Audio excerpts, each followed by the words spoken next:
नमस्कार दोस्तों, हमारे YouTube चैनल MS प्रजापति में बहुत बहुत स्वागत है। तो दोस्तों, परस्त्री नहीं, अपनी ही बेटी पर बुरी नजर डालने से हुआ रावण का नाश।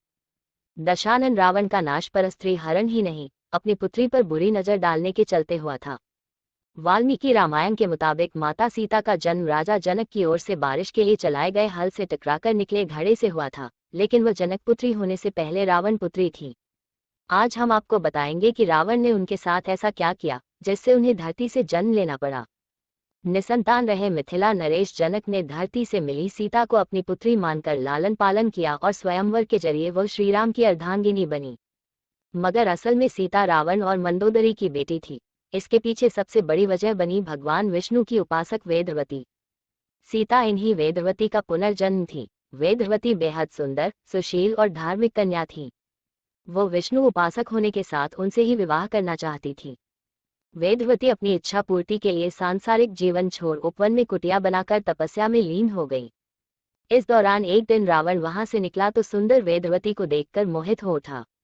अपनी आदत के चलते उसने वेदवती से दुर्व्यवहार करना चाहा। आहत होकर वेदवती ने हवन कुंड में कूदकर जान दे दी। मगर मरने से पहले उन्होंने रावण को श्राप दिया कि वो खुद रावण पुत्री के रूप में जन्म लेकर उसकी मृत्यु का कारण बनेंगी। पौराणिक कथाओं के अनुसार कुछ समय बाद ही रावण की रानी मंदोदरी गर्भवती हो गई, जिनसे एक पुत्री प्राप्त हुई।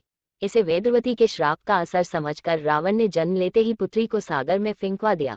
सागर में डूबती कन्या सागर देवी वरुणी को मिली, जिन्होंने उसने धरती की देवी पृथ्वी को सौंप दिया, जहां से वह राजा जनक और रानी सुनैना को मिली और कालांतर सीता के रूप में जानी और पूजी गई। राम विवाह और पंचवटी में सीता के अपहरण के चलते श्रीराम ने लंका पर चढ़ाई कर रावण वध किया। अपहरण से पहले अग्नि को शरीर सौंप चुकी थी सीता। सीता माया दिव्य स्वरूप मानी जाती है। कहा जाता है कि जब रावण उनके अपहरण के लिए आया, इसके पहले ही सीता ने अपना वास्तविक शरीर अग्निदेव को सौंप दिया था। दरअसल अगर रावण वास्तविक सीताजी को बुरी निगाह से देखता तो वही भस्म हो जाता। यही वजह थी कि अंत में भगवान राम ने अग्नि परीक्षा के रूप में सीता को अग्नि देवता से पुनः प्राप्त किया, लेकिन धरती से उत्पन्न हुई सीता अंत में उसी में समा गई।